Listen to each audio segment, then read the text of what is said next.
Hi రా. Amazon, Flipkart లాంటి పెద్ద పెద్ద కంపెనీస్తో పోటీ పడగలి ఒకే ఒక కంపెనీ మీషో ఫైనలీ ఐపీఓలోకి వస్తుంది. నేను మీషోలో కొన్నిసార్లు బట్టలు కూడా ఆర్డర్ పెట్టాను. నాకైతే అమెజాన్, ఫ్లిప్కార్ట్ కంటే దీంట్లోనే తక్కువ రేటు దొరికితే అనిపిస్తుంది. సో నాకైతే ఈ కంపెనీ మీద బాగా నమ్మకం ఉందిరా. కాకపోతే నీ దృష్టిలో ఈ ఐపీఓకి అప్లై చేయొచ్చు అంటావా లేదా రిస్క్ అంటావా? అసలు మన శైలిలో ఒకసారి అనాలిసిస్ చేద్దామా? మొన్నటి వరకు అదే అనుకున్నాను నేను కూడా. అమెజాన్కి, ఫ్లిప్కార్ట్కి పోటీ ఇచ్చే కంపెనీ ఇది అది అని చెప్పి అనుకున్నాను. బట్ దీని తాలూకా ఆర్హెచ్పి చూస్తే అప్పుడు అర్థమైంది, full loss making company. In fact FY24 నుంచి FY25కి 10 times తన లాసెస్ పెంచుకుందనమాట.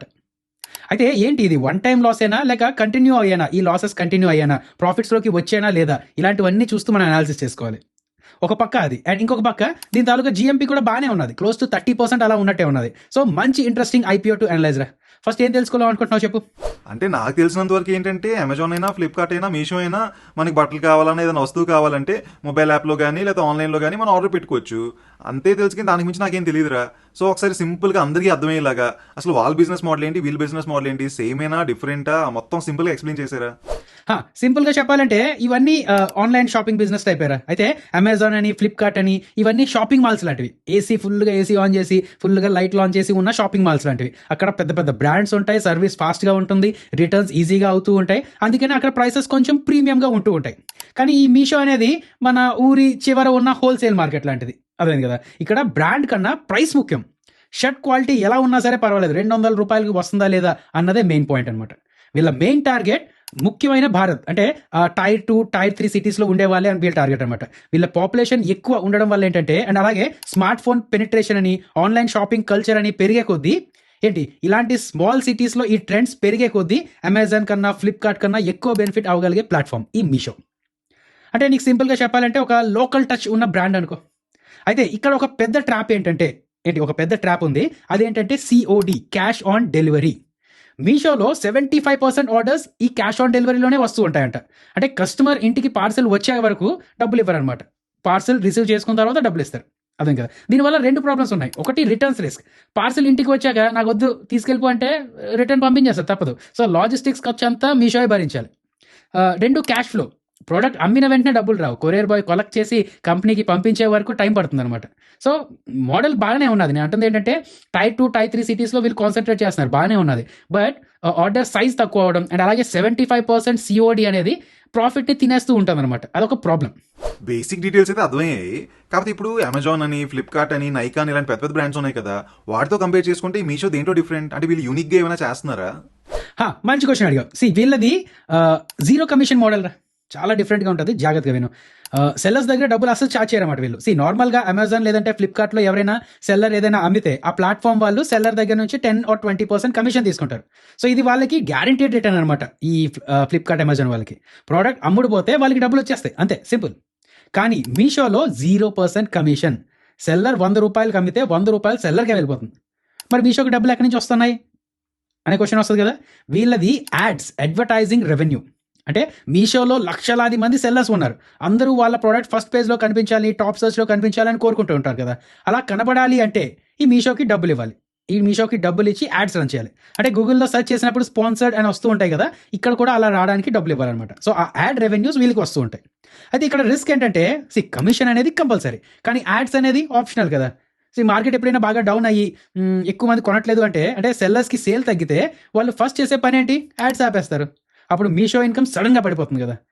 బట్ అమెజాన్కి, ఫ్లిప్కార్ట్కి అలా కాదు, సేల్స్ జరిగితే చాలా ఇన్కమ్ వచ్చేస్తుంది. అందుకే మీషో మోడల్ కొంచెం రిస్కీ. సో ఇది ఫస్ట్ పాయింట్. నౌ వేరే వాటికి మీషోకి ఉన్న second operational difference, reseller program. ఇది ద రియల్ డిఫరెన్స్. అంటే మీషోని ఒక IPO లాగా సింపుల్ కంపెనీలాగా ఆలోచించాలంటే ఈ రీసెల్లర్ ప్రోగ్రామ్ వల్ల చాలా మందికి ఉపాధి కల్పిస్తున్న కంపెనీలా కూడా చెప్పాలి, లేదంటే సెకండ్ ఇన్కమ్ కల్పిస్తున్న కంపెనీలా కూడా చెప్పాలి. సరే, ఇప్పుడు ఈ రీసెల్లర్ మోడల్ గురించి చూద్దాం. ఇక్కడ చాలా మంది కన్ఫ్యూజ్ అవుతుంటారు. అమెజాన్ అని, ఫ్లిప్కార్ట్ అని వీళ్ళు B2C మోడల్ అనమాట. అంటే ఇవి డైరెక్ట్గా కస్టమర్కే అమ్ముతూ ఉంటాయి. మనం యాప్ ఓపెన్ చేస్తాం, ఆర్డర్ చేస్తాం, మధ్యలో ఇంకెవరూ ఉండరు. But Meesho is like B2B2C model. అంటే ఇక్కడ రీసెల్లర్ అనే ఒక మిడిల్ పర్సన్ ఉంటారు. వాళ్ళు ఎక్కువగా హౌస్ వైఫ్ లేక స్టూడెంట్స్ ఉంటూ ఉంటారు అన్నమాట. ఫర్ ఎగ్జాంపుల్, మీ కాలనీలో ఒక ఆవిడ వాట్సాప్ గ్రూప్ రన్ చేస్తుంది అనుకోండి. ఆవిడ మీషోలో ఉన్న శారీ ఫొటోస్ని గ్రూప్లో పెడతారు. అసలుకి అది ఒక 500 ప్రైస్ అలా ఉంటే వీళ్ళు 600 ప్రైస్ అని చెప్తారు. సో మీకు ఒకవేళ అంటే ఆ వాట్సాప్ గ్రూప్లో అన్నీ చూసి మాకు ఇది కావాలి అని ఆర్డర్ ఇస్తే ఈవిడ 500 రూపాయలకి మీషో వాళ్ళ దగ్గర కొనుక్కుంటారు, వీళ్ళకి 600 రూపాయలకి అమ్ముతారు. సో అక్కడ ప్రాఫిట్స్ చేసుకుంటారు అనమాట. కోర్స్ మీషో వాళ్ళు ఆ 500 రూపీస్కి అమ్మినప్పుడు వాళ్ళు కూడా ప్రాఫిట్స్ చేసుకుంటారు, బట్ ఈ రీసెల్లర్స్ కూడా ప్రాఫిట్స్ చేసుకుంటూ ఉంటారు. అండ్ ఇంకొక విషయం ఏంటంటే మీషో నుంచి డైరెక్ట్గా అంటే రీసెల్లర్కి సంబంధం లేకుండా డైరెక్ట్గా కస్టమర్కి వరకు ఆర్డర్ చేరిపోతుంది. అదేనా లేదా? సో ఒక 3 లాభాల్లో చెప్పాలంటే, ఒకటి ట్రస్ట్. టైర్ 2, టైర్ 3 సిటీస్లో జనాలు యాప్ని నమ్మరు, ఆ పక్కింటి వాళ్ళని లేదంటే ఎవరైతే అమ్ముతున్నారో వాళ్ళని నమ్ముతారు. సో రీసెల్లర్స్ని నమ్ముతారు, బిజినెస్ అవుతూ ఉంటుంది. Second, zero investment. ఆ రీసెల్లర్కి షాప్ అవసరం లేదు, స్టాక్ అవసరం లేదు, జస్ట్ ఫోన్ ఉంటే చాలు కదా. సో ఎక్కువ మంది రీసెల్లర్స్ వస్తూ ఉంటారు, దానివల్ల ఈకో సిస్టమ్ బాగా డెవలప్ అవుతుంటుంది. Third, income. ఇంట్లో ఉండే వాళ్ళకి కూడా ఒక సోర్స్ ఆఫ్ ఇన్కమ్ యాడ్ అయ్యింది. సో కోర్స్ ఒక ఇన్వెస్టర్గా మనకు అది సంబంధం లేదు, బట్ నాకు ఎందుకో ఈ పాయింట్ ఎక్కువగా స్ట్రెస్ చేయాలనిపిస్తుంది అన్నమాట.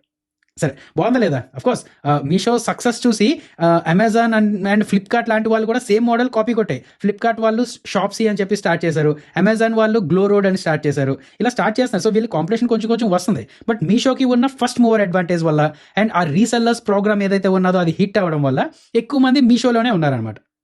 సో సింపుల్గా చెప్పాలంటే, ఇప్పటివరకు ప్రాపర్గా విన్న వాళ్ళకి అర్థం అవ్వాల్సిన విషయం ఏంటంటే, మీషో తాలూకా బలం టెక్ కాదు, మీషో తాలూకా బలం ట్రస్ట్. సూపర్గా చాలా విషయాలు నేర్చుకున్నాను. సో ఫ్రెండ్స్, మీకు కూడా ఆల్రెడీ మీషో గురించి తెలిసినా సరే ఈ వీడియో చూసాక ఇంకొన్ని విషయాలు తెలుసుంటాయి కదా. సో ఈ వీడియో మీకు నచ్చినట్టయితే ఫాస్ట్గా లైక్ చేసి మీ ఫ్రెండ్స్ ఉంటారు కదా, అంటే ఐపీఓస్ మీద ఇంట్రెస్ట్ ఉన్న వాళ్ళు, అలాంటి ఒకలో ఇద్దరితో ఈ వీడియో షేర్ చేయండి. అలాగే మీ కామెంట్స్లో ఈ వీడియో నచ్చితే సూపర్ అని చెప్పి టైప్ చేయండి. చేస్తారా? సబ్స్క్రైబ్ కూడా చేసేయండి. అయిపోయిందా? సో టాపిక్ వద్దాం. ఒరే, ఇందాక చెప్తున్నావు కదా ఈ కంపెనీకి లాసెస్ ఏదో చాలా ఎక్కువ ఉన్నాయని చెప్పి, అసలు అంత ఎక్కువ లాసెస్ ఎందుకు వచ్చే వీళ్ళకి? అసలు వీళ్ళు ఫైనాన్షియల్స్ ఎలా ఉన్నాయి? చెప్పుకుందారా? అయితే ఆ లైక్ అని, షేర్ అని, కామెంట్ అనేది చేస్తూ ఉండండి. అండ్ అలాగే ఫ్రెండ్స్, మీరు డిఫరెంట్ ఐపీఓస్కి అప్లై చేస్తున్నప్పుడు ఒకే ఐపీఓ నుంచి ఎక్కువ లాట్స్ అప్లై చేయకుండా డిఫరెంట్ ఐపీఓస్, అంటే మీ పేరు మీద, మీ ఫాదర్ పేరు మీద, మీ మదర్ పేరు మీద, మీ సిస్టర్ ఆర్ మీ వైఫ్ పేరు మీద ఇలా అకౌంట్స్ ఓపెన్ చేసుకుని ఒక్కొక్క లాట్ ఒక్కొక్క అకౌంట్లో ఓపెన్ చేసి అప్లై చేసుకోవడం మంచిదన్నమాట. అదే కదా. సో ఆ పరంగా మీరు ఒక మంచి బ్రోకర్ కోసం చూస్తున్నట్టుంటే మా ప్రతి వీడియో కింద డిస్క్రిప్షన్ బాక్స్లో ఫారెస్ట్ తాలూకా రిఫరల్ లింక్ ఉన్నది. దాని ద్వారా మీరు అకౌంట్ ఓపెన్ చేసుకుంటే మాకు మీరు సపోర్ట్ చేసిన వాళ్ళు కూడా అవుతారు. సరే, ఈ నెంబర్స్ కొంచెం జాగ్రత్తగా చూడు. రెవెన్యూస్ పరంగా మాట్లాడాలి అంటే 23%లో గ్రోత్ వచ్చింది FY24కి 25కి పోలిస్తే. ఎక్స్పెన్సెస్ కొంచెం పెరిగాయి, మరి రెవెన్యూస్ పెరిగాయి, అలాగే ఎక్స్పెన్సెస్ కూడా పెరుగుతాయి. బట్ నెట్ లాస్ ఏదైతే ఉన్నదో FY24లో 300-400 కోట్లు అలా వచ్చే లాస్ FY25కి 3,915 కోట్లు వచ్చింది. అప్ టు 12 టైమ్స్ పెరిగింది లాస్. ఇది డేంజరా కదా? అయితే ఇక్కడ ఒక విషయం తెలుసుకోవాలి మీరు, ఇది చాలా ఇంపార్టెంట్ పాయింట్. ఇక్కడ మనం రివర్స్ ఫ్లిప్ అనే కాన్సెప్ట్ని అర్థం చేసుకోవాలి. సింపుల్గా చెప్పాలి అంటే, మీషో ఇన్ని రోజులు పేపర్ మీద ఒక యుఎస్ఏ కంపెనీ అంటే డేలావేర్లో రిజిస్టర్ అయిందన్నమాట. ఎందుకంటే స్టార్ట్అప్ ఇన్వెస్టర్స్ అక్కడే ఉంటున్నారు కాబట్టి. అసలు ముందు ఇది యూఎస్ఏలో, అమెరికాలో లిస్ట్ అవుదాం అనుకుంది, దాని తర్వాత ఇండియాలో లిస్ట్ అవుతుంది. సరే, ఇప్పుడు ఇది ఐపీఓ రావాలి అంటే ఇది ఒక 100% ఇండియన్ కంపెనీగా మారాలన్నమాట. దీన్నే రివర్స్ ఫ్లిప్ అంటారు. అంటే అమెరికా నుంచి కంపెనీని మళ్ళీ ఇండియాకి తెచ్చుకోవడం. ఇలా తెచ్చుకున్నప్పుడు యూఎస్ గవర్నమెంట్కి మరియు ఇండియా గవర్నమెంట్కి హెవీగా ట్యాక్స్ కట్టాలి. టోటల్ లాస్ 3,915 crores అనుకున్నాం కదా, ఇందులో దగ్గర 2,500 crores ఇలా రివర్స్ ఫ్లిప్ ట్యాక్స్ మరియు ఈసాప్ ట్యాక్స్ అని ఇలాంటివి ఎక్కువ ఉన్నాయి. అదేందా? సో ఇది బిజినెస్ చేయడం వల్ల వచ్చిన నష్టం కాదు, ఎక్కువ ఖర్చులు పెట్టడం వల్ల వచ్చిన నష్టం కూడా కాదు. కంపెనీ తాలూకా అడ్రస్ మార్చడం వల్ల ఆ వన్ టైం ఖర్చు ఏదైతే ఉన్నదో దానివల్ల వచ్చిన లాస్. సో అది మళ్ళీ నెక్స్ట్ ఇయర్ ఉంటుందా? ఉండదు కదా. సో హెడ్లైన్ చూసి ప్యానిక్ అవ్వకండి. అఫ్కోర్స్ కొంచెం లాస్ మేకింగ్ కంపెనీయే, అంటే అడ్జస్టెడ్ లాస్లా చూస్తే ఒక 100 crores అంటున్నారు, బట్ అది కూడా ఇంకొంచెం డీప్గా అనాలిసిస్ చేయాలి. ఒకవేళ నిజంగా అడ్జస్టెడ్ లాస్ 100 crores అయితే వీళ్ళు 300 crores నుంచి 100 crores తగ్గించుకున్నట్టు లాస్. అదేంది కదా. Still loss making company, but మరీ 10 times 12 times లాస్ పెరిగిపోయింది అని ప్యానిక్ అవ్వాల్సిన అవసరం లేదు. Okay, so next quarterly results మీద ఒక కన్నేసి ఉంచాలన్నమాట. అయితే కంపెనీ గురించి అయితే అర్థమైంది. అయితే ఇప్పుడు బేసిక్ ఐపీఓ డీటెయిల్స్ గురించి చెప్పరా? మీషో తాలూకా బేసిక్ డీటెయిల్స్ మాట్లాడుకుంటే December 3rd ఓపెన్ అవుతుంది, 5th వరకు ఉంటుంది. మీషో తాలూకా ఇష్యూ ప్రైస్ 105 రూపీస్ నుంచి 111 రూపీస్. వీళ్ళ తాలూకా టోటల్ ఐపీఓ సైజ్ 5,400 crores అలాగా. ఇందులో ఫ్రెష్ ఇష్యూ 4,250 crores అండ్ ఒక 1,100 crores అలాగా ఆఫర్ ఫర్ సేల్. అండ్ ఇంకొకటి రీటైల్ కోటా జస్ట్ 10% మాత్రమే. నా వీళ్ళు ఫ్రెష్ ఇష్యూ సమ్ 4,250 crores అనుకున్నాం కదా, అందులో 1,390 crores క్లౌడ్ ఇన్ఫ్రాస్ట్రక్చర్కి, MTPL ఇలాంటి సబ్సిడరీస్కి యూస్ చేస్తున్నారు. అండ్ శాలరీస్ పే చేయడానికి, ఈ మెషిన్ లెర్నింగ్ అని టెక్నాలజీ టీమ్ని కొంచెం అప్గ్రేడ్ చేయడానికి వీటికి 480 crores యూస్ చేస్తున్నారు. వీళ్ళ తాలూకా సబ్సిడరీ ఒకటి ఉంది, దాని తాలూకా ఎక్స్పెండిచర్ అని, మార్కెటింగ్ అని ఒక 1,000 crores. అలాగే ఇన్ఆర్గానిక్ గ్రోత్ కూడా, కొన్ని ఎక్వేషన్స్ అవన్నీ చేసి ఇన్ఆర్గానిక్గా గ్రో కూడా అవుదాం అనుకుంటున్నారు ఆ డబ్బులతో. ఐపీఓ ద్వారా వచ్చే డబ్బుల్ని ఎక్స్పెన్షన్ కోసం వాడితే నేను హ్యాపీనే. అయితే వీళ్ళ వెబ్సైట్లో ప్రొడక్ట్స్ అని మంచి డిస్కౌంట్లో తక్కువ రేట్కి ఇస్తుంటారు కదా. అయితే ఈ ఐపీఓ ద్వారా ఈ కంపెనీ షేర్స్ కూడా తక్కువ మంచి డిస్కౌంట్లోనే ఇస్తున్నారా? అంటే వాల్యుయేషన్స్ తక్కువగానే ఉన్నాయా, లేదా మరి ఓవర్ వాల్యూడా? దానికన్నా ముందు ఒకసారి కంపారిజన్లో చూస్తే అమెజాన్ తాలూకా ఫోకస్ అంతా ప్రైమ్ కస్టమర్స్ అండ్ వాళ్ళ క్లౌడ్ బిజినెస్ అవన్నీ ఉన్నాయి కాబట్టి వాళ్ళ తాలూకా మార్కెట్ వాల్యుయేషన్ వీళ్ళని కంపేర్ చేయలేం. బట్ ఫ్లిప్కార్ట్ అని, మింత్రా అని ఇవి చూస్తే ఫ్లిప్కార్ట్ తాలూకా వాల్యుయేషన్స్ దగ్గర $35 to $38 బిలియన్ అలా ఉన్నది. వీళ్ళు మొబైల్స్ అని, ఎలక్ట్రానిక్స్లో స్ట్రాంగ్. అలాగే మింత్రా చూసుకున్నా వీళ్ళు మార్కెట్ లీడర్. వీళ్ళ ఆర్డర్ యావరేజ్ చూసుకున్నా సరే 1200 అలాగా రూపీస్ ఉంటుందన్నమాట. మీషో తాలూకా ఆర్డర్ కేవలం 300-400 రూపీస్ అలా ఉంటుంది. అదే కదా. సో ఇప్పుడు మీషో తాలూకా వాల్యుయేషన్స్ చెప్పాలంటే వీళ్ళు $6 బిలియన్ వాల్యుయేషన్ అడుగుతున్నారు. అంటే దగ్గర 50,000 crore రూపీస్ అడుగుతున్నారు వాల్యుయేషన్. రెవెన్యూ సమ్ 9,390 crores ఉన్న కంపెనీ 50,000 crore వాల్యుయేషన్ అంటే price to sales ratio 5 times లో ఉన్నది. లాస్ ఇంత హెవీగా ఉన్నప్పుడు ఈ వాల్యుయేషన్ అయితే చీప్ కాదు. ఇంకో రిస్క్ ఏంటంటే క్విక్ కామర్స్లో బ్లింకిట్ అని, జెప్టో అని ఇలాంటి వాళ్ళు ఇప్పుడు బట్టలు, యాక్సరీస్ అన్నీ ఒక 10 minutesలో డెలివర్ చేసేస్తున్నారు. అది మీషో బిజినెస్కి ఫ్యూచర్లో పెద్ద థ్రెట్ అవ్వచ్చు అనమాట. అదేందా. సో ఒక మోనోపాలీ బిజినెస్ లేదు, ఒక స్ట్రాంగ్ మోట్ కొంతవరకు ఉన్నా సరే పూర్తిగా లేదు. సో ఇంత అన్సర్టనిటీ ఉన్న ఈ సిచ్యువేషన్లో ఈ ప్రైస్కి ఏంటంటే వాల్యుయేషన్ కంఫర్ట్ అయితే లేనట్టే. కంపెనీలో మాట్లాడాలంటే బాగానే ఉంది, బట్ ఒక స్టాక్లో ఐపీఓలో మాట్లాడాలంటే వాల్యుయేషన్స్ కంఫర్ట్ లేదు. ఈ కంపెనీకి ఉండే స్ట్రెంత్ ఏంటి, వీక్నెస్ ఏంటో చెప్పారా? అలాగే ఎవరైనా ఈ కంపెనీ ఐపీఓకి అప్లై చేద్దాం అనుకున్నా, లేదా ఓన్లీ లిస్టింగ్ గేమ్స్ కోసం చూస్తున్నా, ఎలాంటి పాయింట్స్ మైండ్లో పెట్టుకోవాలో చెప్పే. రైట్. ముందు స్ట్రెంత్స్లో మాట్లాడాలంటే డామినెన్స్. మీషోకి ఉన్న 21 crores యాన్యువల్ ట్రాన్సాక్టింగ్ యూజర్స్ ఉన్నారు. ఎక్కువ మంది Tier 2, Tier 3 సిటీస్లో ఉన్నారనమాట. నౌ ఇండియాలో ఇంటర్నెట్ యూజర్ బేస్ పెరిగే కొద్ది ఇప్పుడు Tier 1 సిటీస్లో, పెద్ద మెట్రోస్లో ఆల్రెడీ ఇంటర్నెట్ యూజర్స్ ఎంతవరకు ఉండాలో అంతవరకు ఉన్నారు. పెరుగుతున్నప్పుడు ఏంటంటే Tier 2, Tier 3 సిటీస్లో పెరుగుతుంటారు. సో వాళ్ళు పెరిగే కొద్దీ ఎక్కువగా బెనిఫిట్ అయ్యే కంపెనీలా చెప్పాలంటే మీషోయే. అమెజాన్కి ఇంకా అంత రీచ్ రాలేదు ఇక్కడ. సో ఆ డామినెన్స్ ఒక స్ట్రెంత్. Second, asset light. ఇంకా ఈ లాజిస్టిక్స్ కూడా వీళ్ళే కొంత వాల్మో లాజిస్టిక్స్ అని చెప్పి అది కూడా వీళ్ళు ఎక్వైర్ చేయడం వల్ల ఏంటంటే ఖర్చులు తగ్గించుకుంటున్నారు. అలాగే అసెట్స్ పెద్దగా పెట్టాల్సిన అవసరం లేదు. Third, revenue growth. ఒక 23% సేల్స్లో గ్రోత్ వచ్చింది. వీక్నెస్ ఆర్ రిస్క్లో చెప్పాలంటే ఒకటి మ్యాసివ్ లాస్, దానికోసం రీజన్ చెప్పేసుకున్నాం మనం. Second, cash burn. ఇప్పటికీ ఖర్చులు ఒక 10,000 crores అలా దాటుతూ ఉన్నాయన్నమాట. థర్డ్, సిఓడి ఏదైతే ఉన్నదో, క్యాష్ ఆన్ డెలివరీ ఏదైతే ఉన్నదో, దానివల్ల క్యాష్ ఫ్లో ప్రాబ్లమ్స్ వస్తున్నాయి, రిటర్న్స్ కూడా ఎక్కువ వస్తున్నాయి. దీని గురించి మాట్లాడుకున్నాం. Fourth, competition. ఫ్యూచర్లో ఎవరెవరు కాంపిటీషన్కి వస్తుంటారు. ఫిఫ్త్, ఈ లీగల్ ఇష్యూస్ అండి. మీషో బ్రాండ్లో ఏంటంటే కొన్ని ఫేక్ ప్రోడక్ట్స్ సెల్ చేస్తున్నారనే కంప్లైంట్స్ అక్కడ ఇక్కడ వస్తూ ఉంటాయి అనమాట. సో దీనివల్ల బ్రాండ్స్ మీద నమ్మకం తగ్గుతూ ఉంటాయి. మేబీ అది ఇంకా ఎక్కువ అవుతూ ఉంటే కస్టమర్ లాయల్టీ కూడా తగ్గుతూ ఉంటుంది. సో ఫైనల్గా అంటే అప్లై చేయాలా లేదా అని అనాలిసిస్ చేస్తున్న వాళ్ళకి నేను చెప్పేది ఏంటంటే, ఫ్రెండ్స్ దానికన్నా ముందు స్టార్టింగ్లో డిస్క్లైమర్ చదివారు కదా మీరు, ఏది ఫైనాన్షియల్ అడ్వైస్ కాదు, మీ ఎడ్యుకేషన్ అండ్ ఇన్ఫర్మేషన్ కంటెంట్ కోసం మేము ఇస్తున్న కంటెంట్ ఇది. అదే కదా, మేము సెబీ రిజిస్టర్డ్ అనలిస్ట్ కూడా కాదు, ఆర్ అడ్వైజర్ కూడా కాదు. మీ ఓన్ అనాలిసిస్ చేసుకోండి, లేదంటే సెబీ రిజిస్టర్డ్ అనలిస్ట్ ఆర్ అడ్వైజర్ని కలండి. సరే, నాకు అనిపిస్తుంది ఏంటంటే స్టార్టప్ హైప్ వల్ల ఏంటంటే ఆ లిస్టింగ్ గెయిన్స్ అనేది రావచ్చు. యాజ్ ఆఫ్ నౌ చూసుకుంటే స్టార్టప్ కల్చర్కి, అలాగే ఎక్కువ రిటైల్ ఓరియంటెడ్ బిజినెస్లకి ఆ ఇనిషియల్ హైప్ అనేది ఉంటూ ఉన్నాయి కదా, దానివల్ల లిస్టింగ్ గెయిన్స్ కూడా కొంచెం డీసెంట్గా వస్తున్నాయి కదా. సో దానివల్ల లిస్టింగ్ గెయిన్స్ అలా వస్తూ ఉండే ఛాన్సెస్ ఉన్నాయి. బట్ లాంగ్ టర్మ్కి ఉంచుకోవాలనుకుంటే మాత్రం వీళ్ళు వెరీ సూన్ ప్రాఫిట్స్లోకి రావాలి, లేదంటే నెక్స్ట్ క్వార్టర్స్ కూడా ఆ లాసెస్ తగ్గించుకుంటూ వెళ్తుండాలి. సో ఫ్యూచర్ వీళ్ళ తాలూకా బిజినెస్ ఎలా ఉంటుందో అనేది ప్రెడిక్ట్ చేయడం కష్టం.